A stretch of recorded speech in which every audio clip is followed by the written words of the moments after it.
order. It being 4 p.m., the House will now proceed to the consideration of Ways and Means Proceedings number 20 concerning the budget presentation.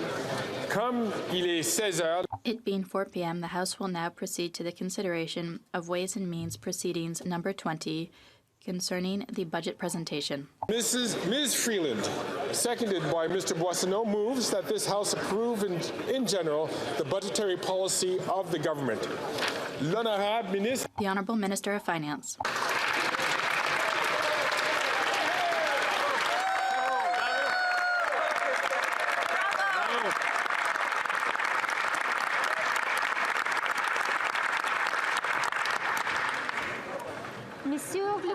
Mr. Speaker, pursuant to Standing Order 83-1, I would like to table, in both official languages, the budget documents for 2024, including the notices of Ways and Means motions.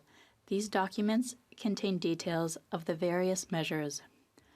Pursuant to Standing Order 83-2, I am requesting that an order of the day be designated for consideration of these motions.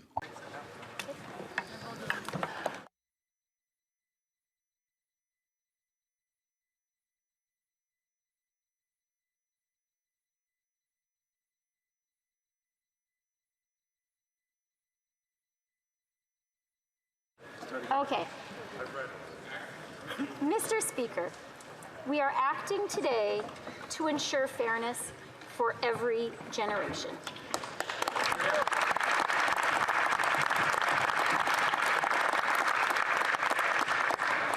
We are moving with purpose to help build more homes faster. We are making life cost less. We're driving the kind of economic growth that will ensure every generation of Canadians can reach their full potential. And we're making Canada's tax system more fair by ensuring that the very wealthiest pay their fair share.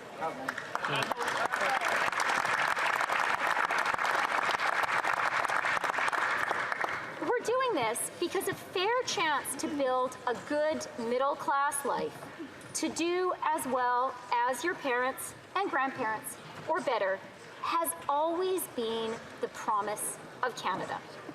But today, Millennial and Gen Z Canadians can get a good job. They can work hard. They can do everything their parents did and more. And too often, the reward remains out of reach. They look at their parents' lives and wonder, how will I ever be able to afford that? The same anxiety haunts those of us who care about our younger generations, their parents and grandparents. What many parents have achieved for themselves, a degree of comfort and security, we want for our children and grandchildren. We want their hard work to be rewarded, as it has been for us. We want them to look forward to a future with a sense of anticipation, not angst. We have arrived at a pivotal moment for millennials and Gen Z. These Canadians have so much talent and potential. They need to see and believe that our country can work for them.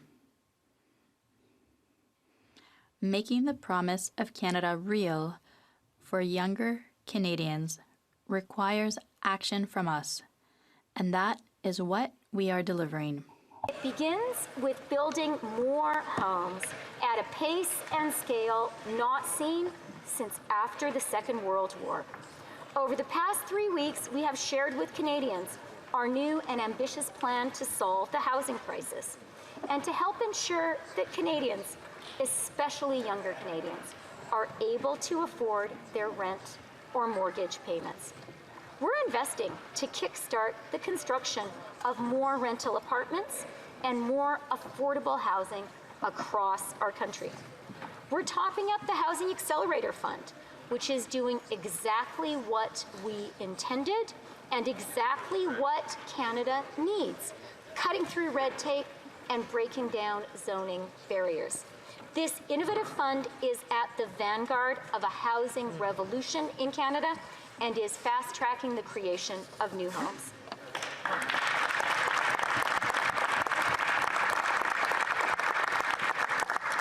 We're making the math work for builders by cutting federal taxes on new apartment construction, breaking down regulatory and zoning barriers, providing direct, low-cost financing, and making more government land available for building. Dans un pays In a country with winters as long and as cold as ours, we are scaling up innovative construction techniques like modular housing to build homes year-round. Modular housing makes Canadian homes less expensive and the Canadian economy more productive. To support all this new housing, we are investing in the infrastructure communities need to grow and increasing the number of construction workers. By creating opportunities for apprentices and recognizing foreign credentials. We're making it easier for Canadian homeowners to add a basement suite or a laneway house, so middle-class Canadians can be part of the housing solution too. Mr. Speaker, our work to build more homes faster across our country is quite literally an exercise in nation building, a true Team Canada effort.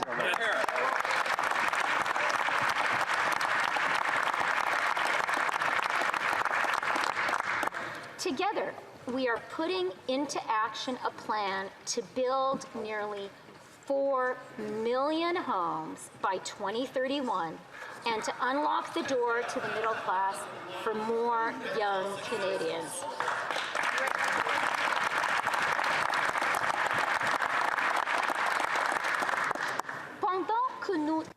While we work urgently to increase the supply of housing, our government is taking action to bring relief to Canadians, especially younger Canadians, by making it more affordable to rent or to buy a new home. This starts with better protecting renters from steep rent increases and renovictions. It also means making sure they get credit for their on-time rental payments, so they are in a better position to qualify for a mortgage, maybe even at a lower rate, when the time comes to buy their first home.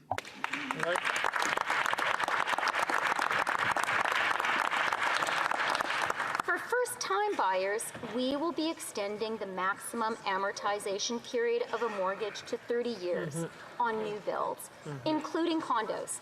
That means lower monthly payments and greater opportunity for young people to get those first keys of their own.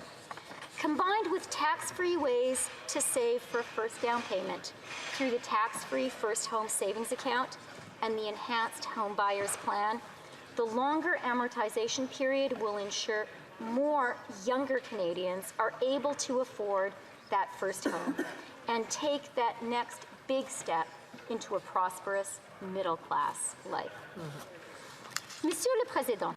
Mr. Speaker, the second part of our plan is making life cost less. Inflation has now been back within the Bank of Canada's target range for 3 months in a row.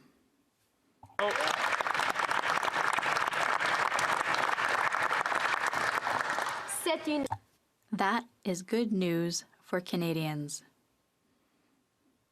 But more is needed to help reduce the cost of living, to help younger Canadians gain ground. As a government, we've made transformative enhancements to Canada's social safety net.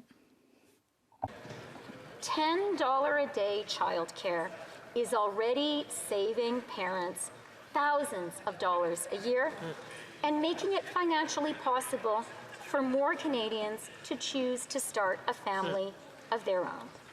Now we're making further investments, creating even more childcare spaces so more families can benefit and so more mothers don't have to choose between a career and a family. This is feminist social policy, and it is smart economic policy too. Already, thanks to our early learning and childcare investments, Canada has reached a record high for working age women's labor force participation.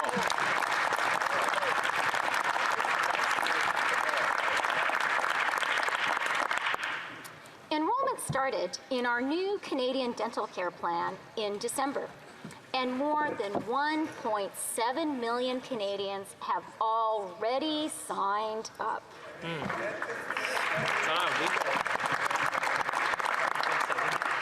Next year, 9 million uninsured Canadians will have dental coverage.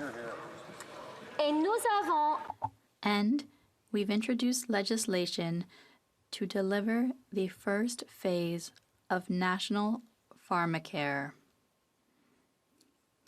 which will provide universal coverage for many diabetes medications and make contraceptives free, ensuring every Canadian woman can freely choose the contraceptive that works best for her, not just the only one she can afford.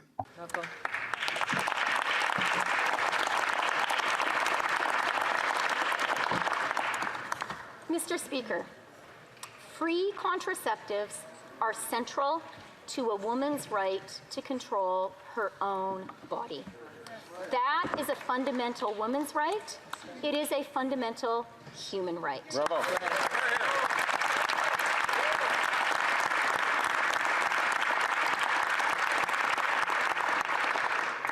As a woman, as a mother, and as Canada's Finance Minister and Deputy Prime Minister, let me say clearly here today, this is an essential right our government will always protect. Bravo.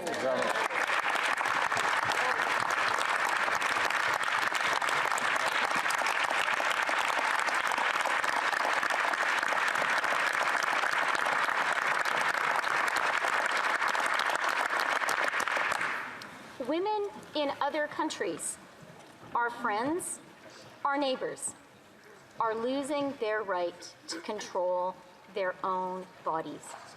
We will not let that happen here in Canada.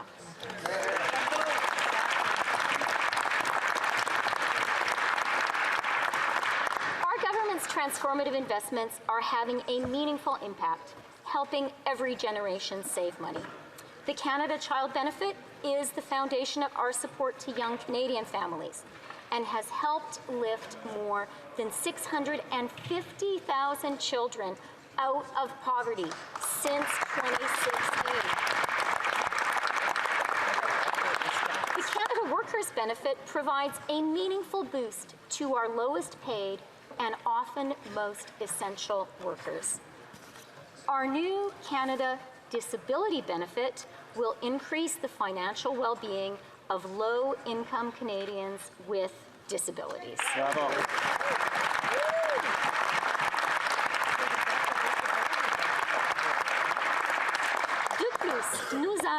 And we will launch a national school food program, working with provinces and territories.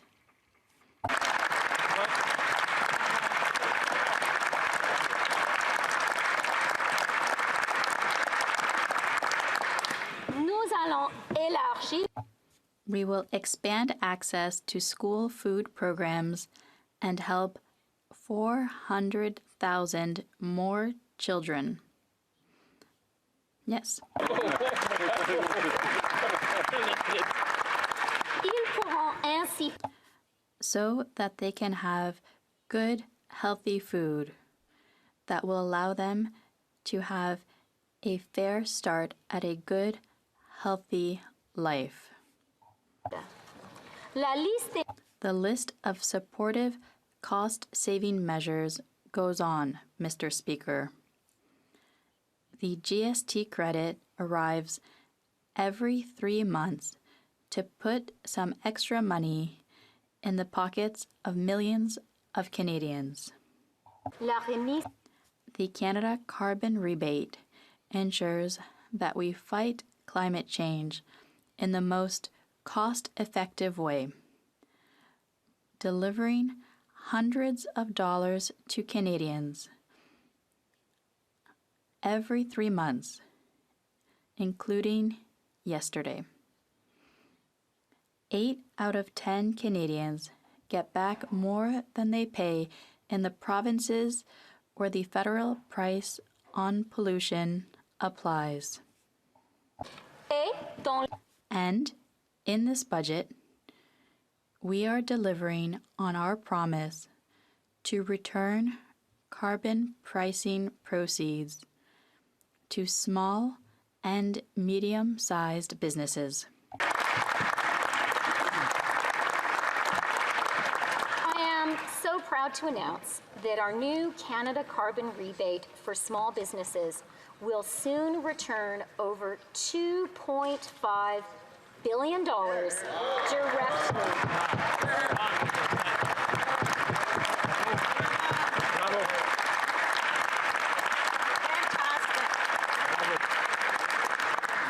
That's right, over $2.5 billion directly to about 600,000 small and medium-sized businesses.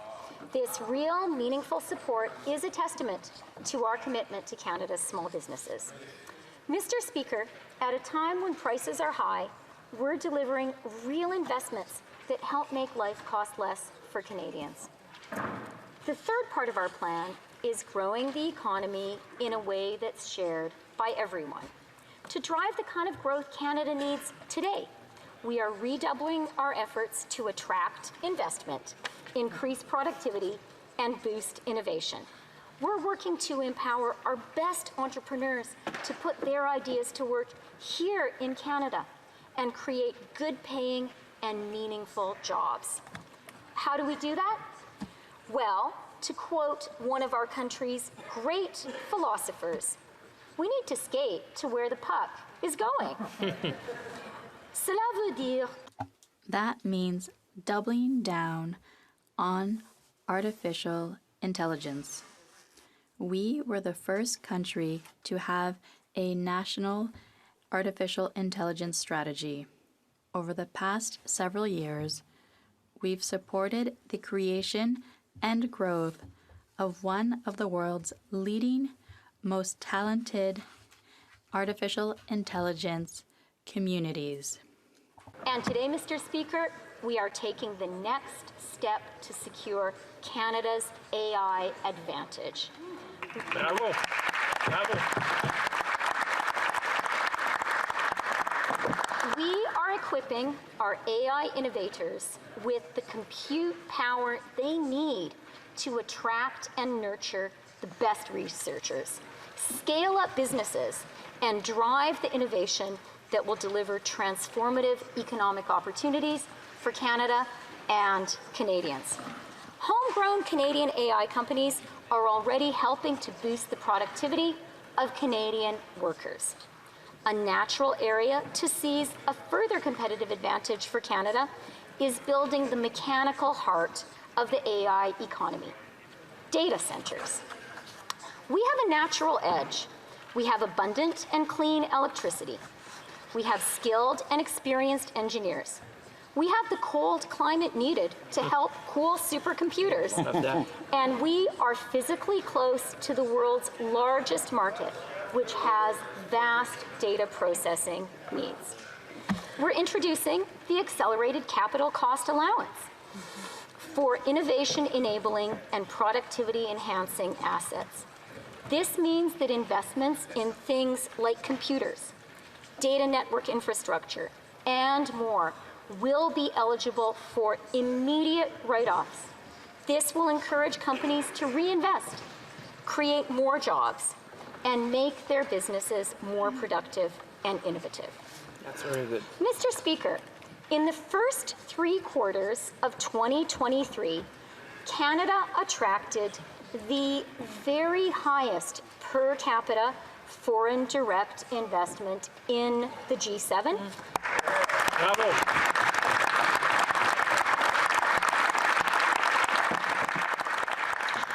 And the third most total FDI in the world.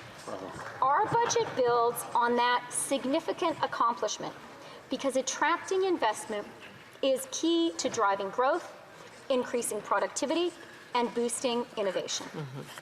With the Canada Growth Fund and our $93 billion suite of investment tax credits, we are already encouraging businesses to invest in emerging clean technologies that can drive growth and productivity and create more good-paying jobs.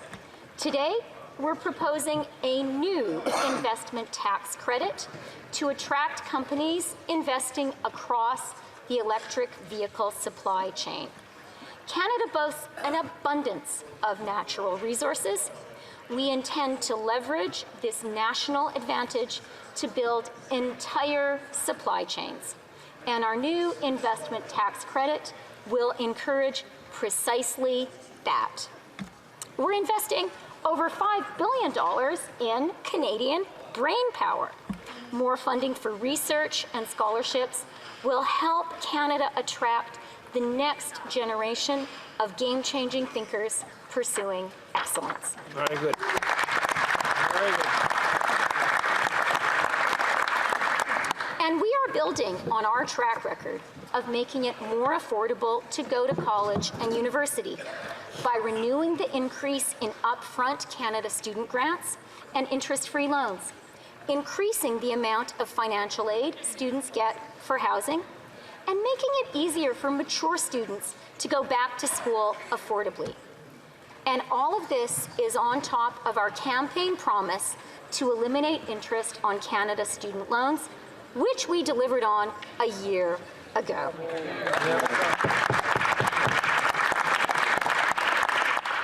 Notre nouvelle. Our new Canadian Entrepreneurs Incentive will ensure entrepreneurs get to keep a bigger share of the profits from the risks they take and the hard work they do, and have more money to reinvest into their next venture. A prosperous future and abundant, good-paying jobs depend on Canada's innovators, entrepreneurs, and researchers. And this is why we are supporting them. Mr. Speaker, there are those who claim that the only good thing government can do when it comes to economic growth is to get out of the way.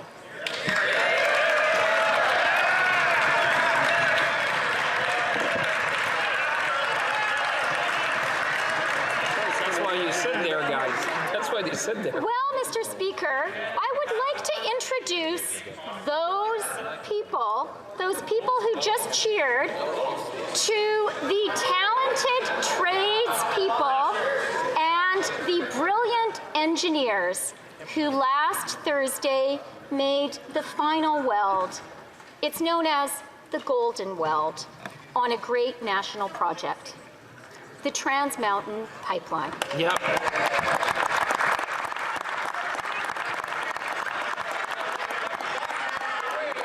That's right.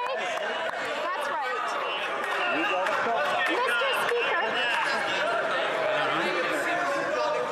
Mr. Speaker. Mr. Speaker, it took an activist, determined Liberal government to get it built.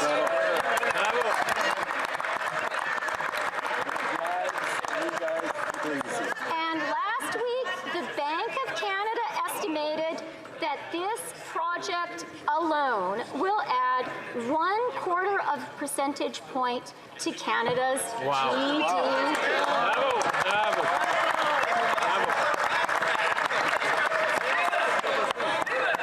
Mr. Speaker, as we invest with purpose for the benefit of our younger generations and those who love them, we continue to stick to a responsible fiscal plan.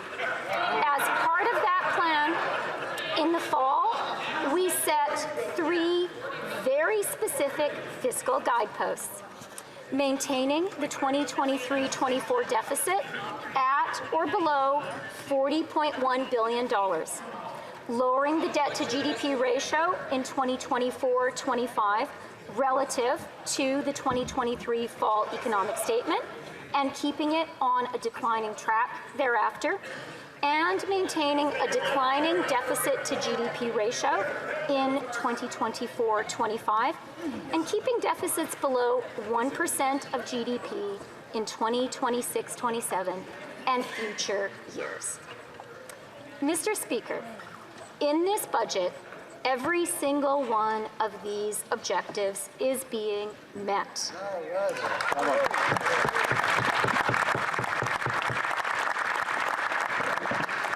As is our fiscal anchor, a declining federal debt to GDP ratio over the medium term. In fact, Canada has the lowest deficit and net debt to GDP ratios in the G7, as recognized in our AAA credit rating.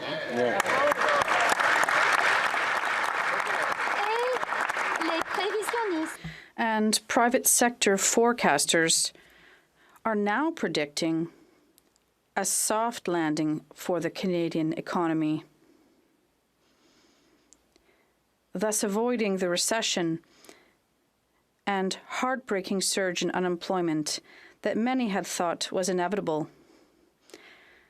Canadians know how important it is to responsibly manage a budget in the face of rising costs. And they rightly expect their government to do the same.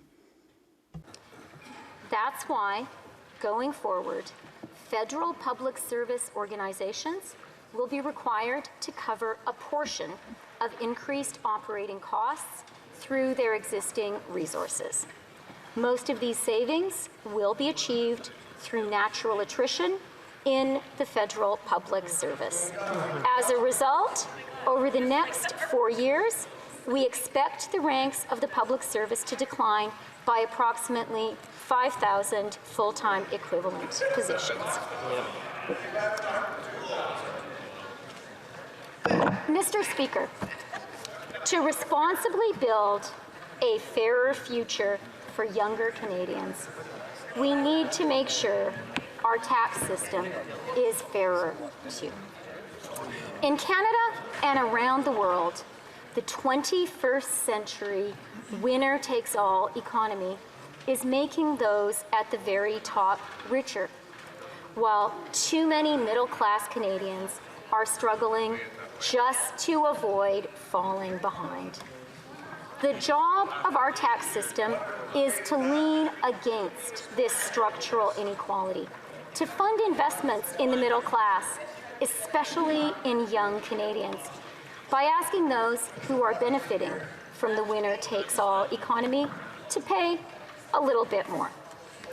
Today, our tax system doesn't do that. Today, it is possible for a nurse or a carpenter to pay tax at a higher marginal rate than a multi-millionaire. That's not fair. That must change, and it will.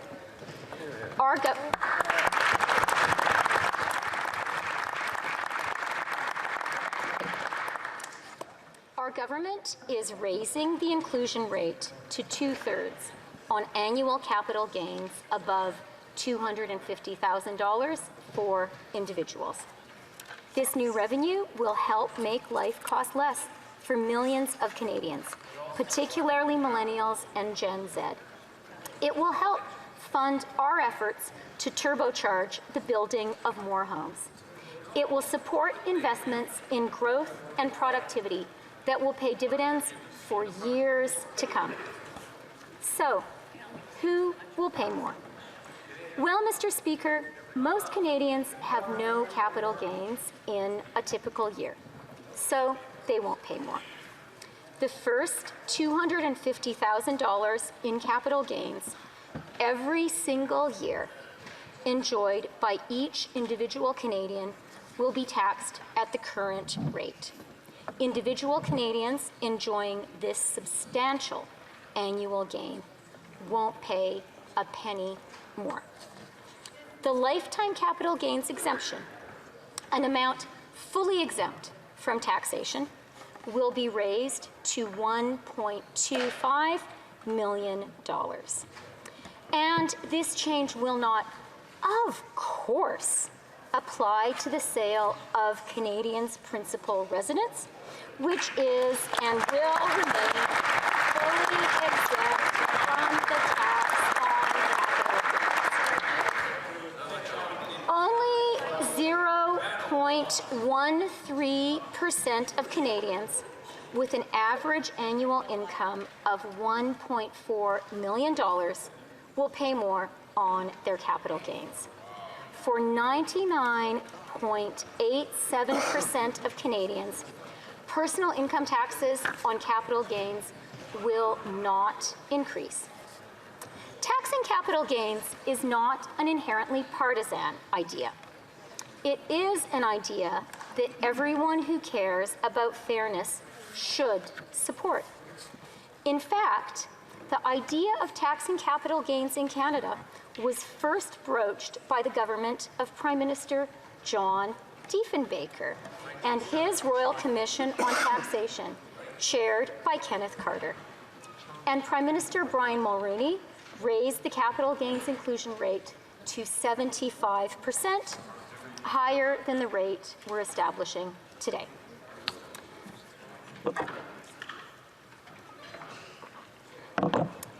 Yet, I know, there will be many voices raised in protest. No one likes paying more tax, even, or perhaps particularly, those who can afford it the most. But before they complain too bitterly, I'd like to ask Canada's 1%, Canada's 0.1%, to consider this. What kind of country do you want to live in? Do you want to live in a country where you can tell the size of someone's paycheck by their smile? Do you want to live in a country where kids go to school hungry? Do you want to live in a country where a teenage girl gets pregnant because she doesn't have the money to buy birth control? Do you want to live in a country where the only young Canadians who can buy their own homes are those with parents who can help with the down payment? Do you want to live in a country where we make the investments we need in healthcare, in housing, in old age pensions, but we lack the political will to pay for them and choose instead to pass a ballooning debt on to our children? Do you want to live in a country where those at the very top live lives of luxury, but must do so in gated communities behind ever higher fences, using private health care and private planes, because the public sphere is so degraded and the wrath of the vast majority of their less privileged compatriots burns so hot? Every one of us here in this chamber today, and every Canadian across our truly great country, needs to ask themselves these same questions, because the stakes could not be higher. Democracy is not inevitable. It has succeeded and succeeds because it has delivered a good life for the middle class. When liberal democracy fails to deliver, on that most fundamental social contract, we should not be surprised if the middle class loses faith in democracy itself. Tax policy is not only, or chiefly, the province of accountants or economists. It belongs to all of us because it is how we decide what kind of a country we want to live in and what kind of a country we want to build. Today, our government is making our choice. C'est le chemin que nous... This is the path we must follow, Mr. Speaker. This is our plan to renew the promise of Canada. There are some in this chamber, particularly across the aisle, who do not share our vision. They would cut programs that we have put in place to improve the lives of all Canadians. Nevertheless, our government, in their opinion, should just do a little and then less, and ultimately, in their view, do as little as possible or even nothing at all.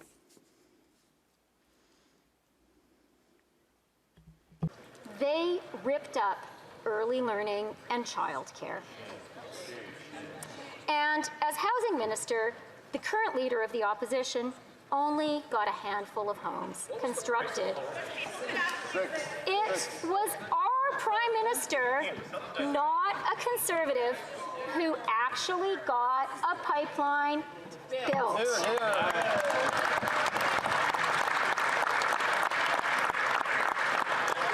And you know why that is, Mr. Speaker? That is because our government understands that to do big things in Canada, sometimes the government needs to lead the charge, whether it is getting more homes built faster or finally creating a national system of early learning and childcare, or bending the curve on emissions. Let's be honest about what austerity and shrinking the state would mean for Canadians. It means you're on your own. It means no one will give you a hand when you falter, and that you are choosing to turn your back on the friend or neighbor who has not been as lucky as you. That is not the Canadian way. In this country, we take care of each other.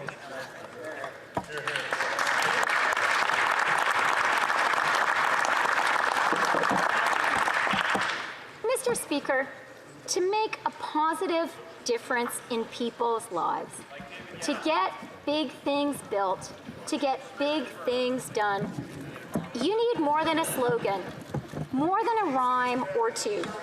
You can't hop on pop your way to a better country. To make a difference in people's lives, you need a plan. Canada needs action, not indifference. We are acting. The times call for building up our country, not sitting on the sidelines. We are building. Today, we say to our younger generation and to those who care about them, we are putting all the power of government to work for you. We will build more homes. We will make life cost less. We will grow our economy in a way that works for everyone. Together, we will unlock the door to the middle class for more Canadians and renew the promise of our great country. Thank you, Mr. Speaker.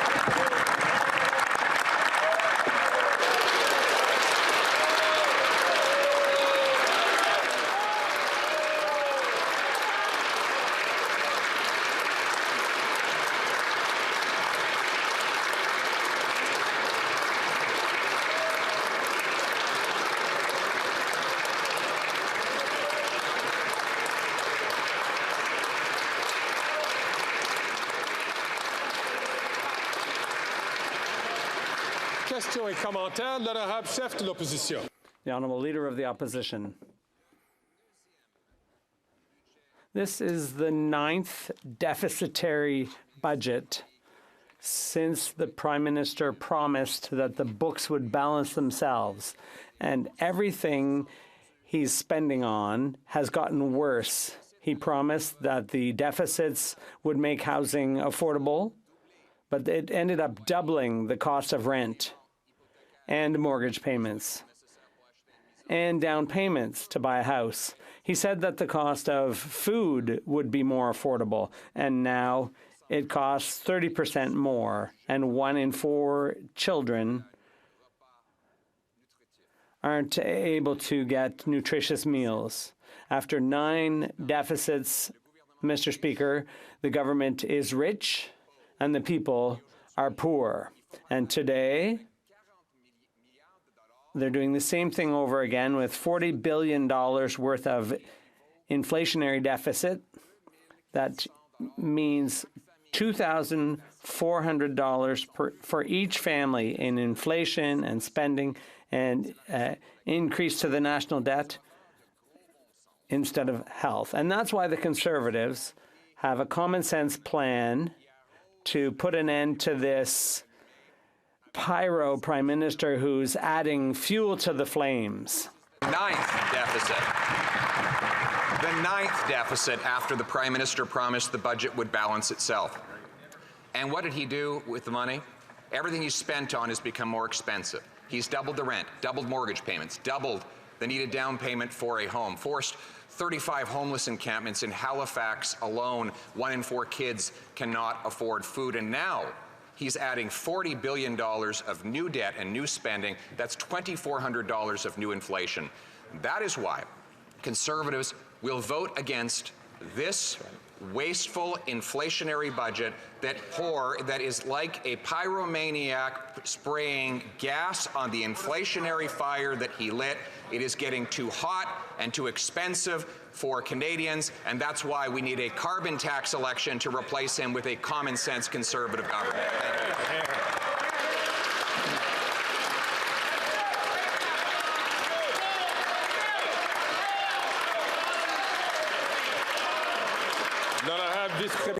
The Honourable Deputy Prime Minister and Minister of Finance. Much, Mr. Speaker. Mr. Speaker, I have a point that I think it would be good to get the Leader of the Opposition to offer clarity on. We presented a clear choice to Canadians.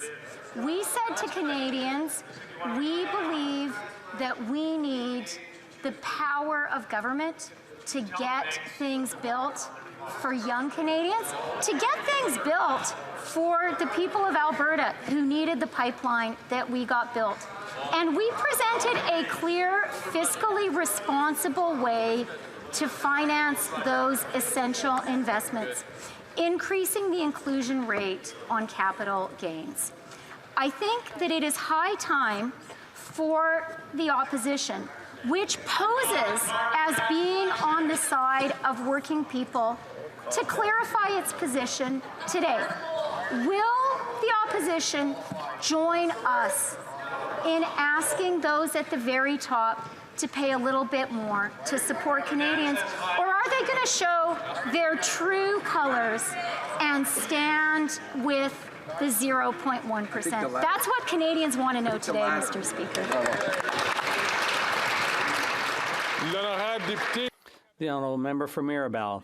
Mr. Speaker, the Minister just tabled a budget which is centralizing, and it interferes with Quebec jurisdiction. New encroachments in education, municipal zoning, new strings attached to housing, conditions on childcare, new interference with property taxes. Does the minister realize that these intrusions that use the federal spending power, that this is just a demonstration of the fiscal imbalance which prevents the National Assembly of Quebec from freely acting within its own areas of jurisdiction?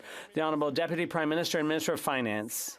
Mr. Speaker, I'm so happy that my colleague has raised the issue of childcare, because I think that one issue clearly demonstrates the close cooperation between the federal government and Quebec. Childcare was an idea that began in Quebec under Quebec feminists, and congratulations to those women, and thank you for that.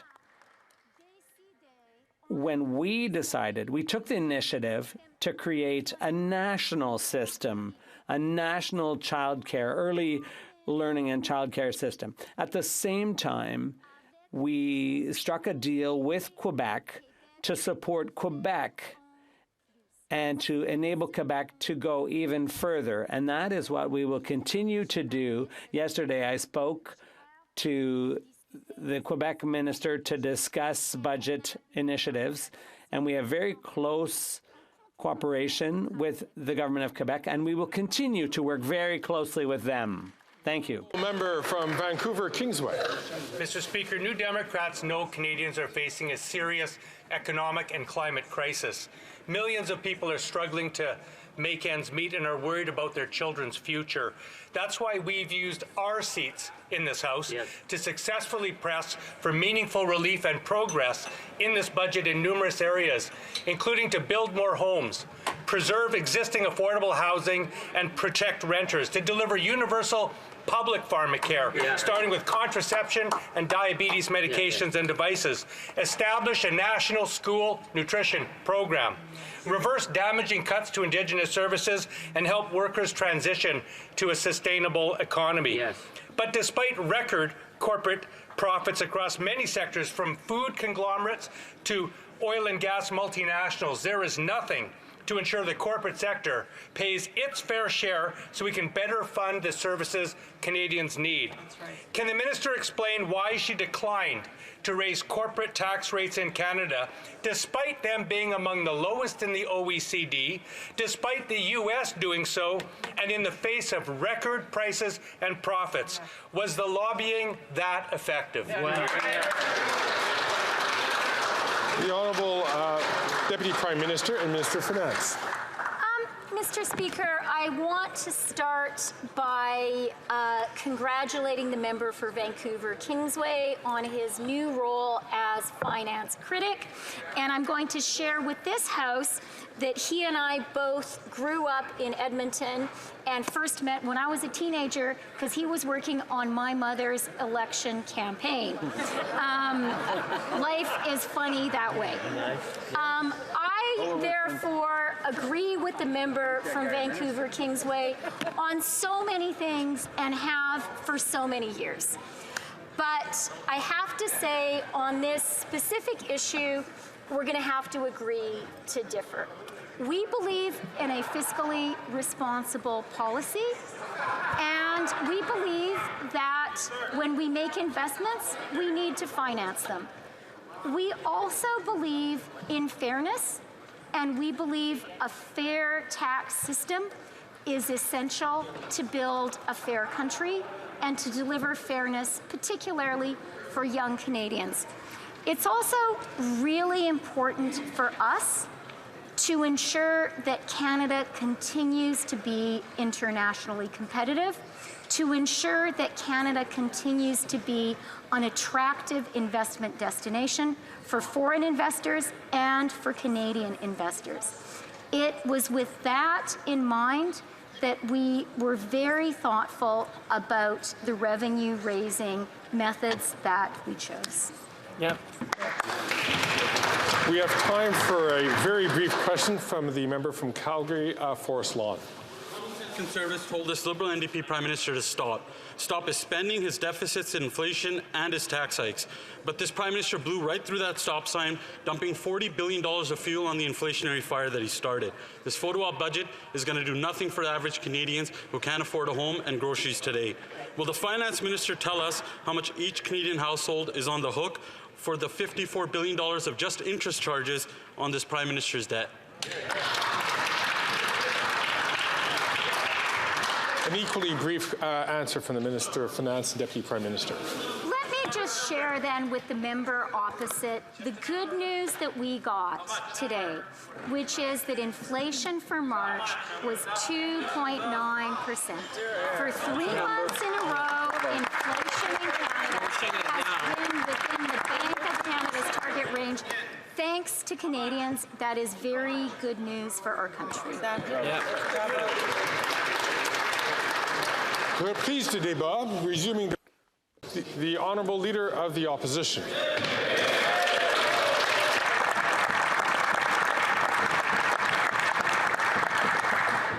Pour une 9e fois. For the 9th time, the Prime Minister has promised that if he spends more and taxes more, Canadians would be better off. For the 9th time, we see that the quality of living, especially for the famous middle class, has actually gone down with a doubling of the cost of housing. And after big government programs for housing were started, 1 in 4 children aren't getting enough food to eat, according to the government itself. After the creation of programs for affordable food. And now he's talking about a pipeline paid for by government as if that was the biggest accomplishment you could ever have in a society. And if the government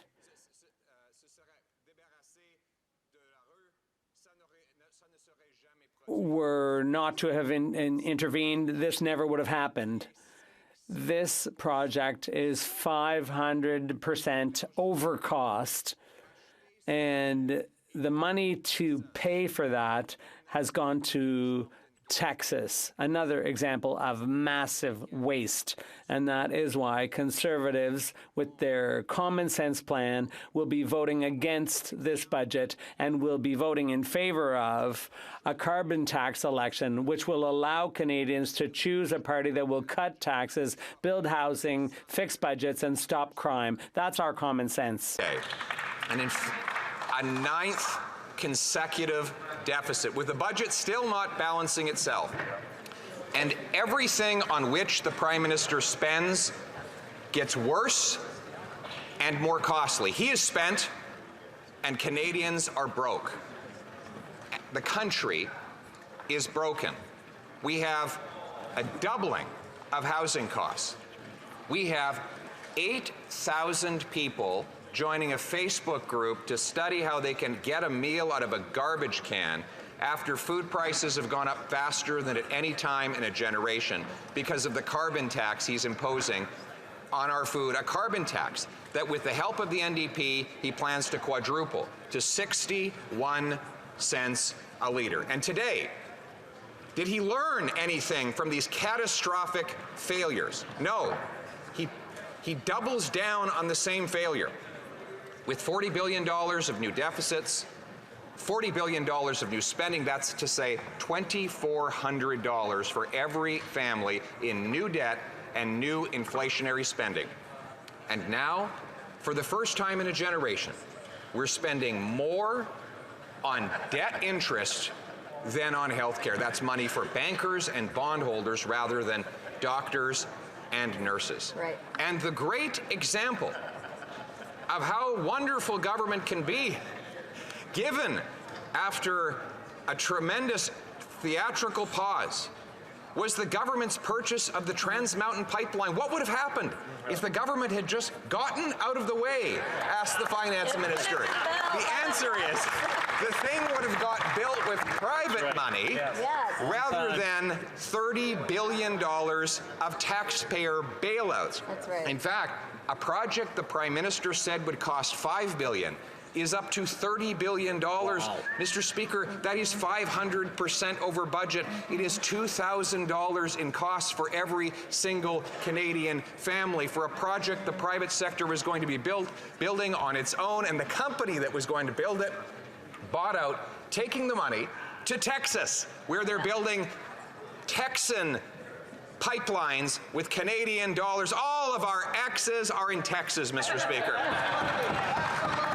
And then, to close it off, we got some of the most hair-raising ideological fervor from the minister, who says that what Canadians really need is a stronger government. Well, they have created a stronger government in order to make for weaker and more suffering people. This is not a government that gives people everything they want. It's a government that takes everything they have. But the good news, Mr. Speaker, is we want big Canadian citizens with a smaller and more efficient government, where the state is servant and not master, where our priorities are clear: to axe the tax, build the homes, fix the budget, and stop the crime. And as soon as the NDP takes away its support from this Prime Minister, we will have a carbon tax election where the people will be able to make that decision for themselves in a country where they can earn powerful paychecks that buy affordable food, gas, and homes in safe neighborhoods. The country that we all knew and still love, a country based on the common sense of the common people, united for our common home. Your home, my home, our home. Let's bring it home.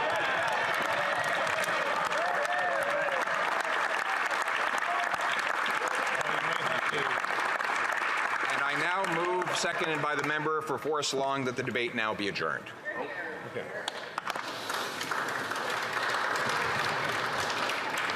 Mr. Polyev, seconded by Mr. Halland, moves that the debate now be adjourned. Mr. Polyev, appuyez. Mr. Poilievre, seconded by Mr. Halland, moves that the debate be now adjourned. Pursuant to Standing Order 83-2, the motion is deemed adopted and the House stands adjourned until tomorrow at 2 p.m. pursuant to Standing Order 24-1. Heglema. Pursuant to Standing Order 83-2, the motion is deemed adopted and the House stands adjourned until tomorrow at 2 p.m. pursuant to Standing Order 24-1.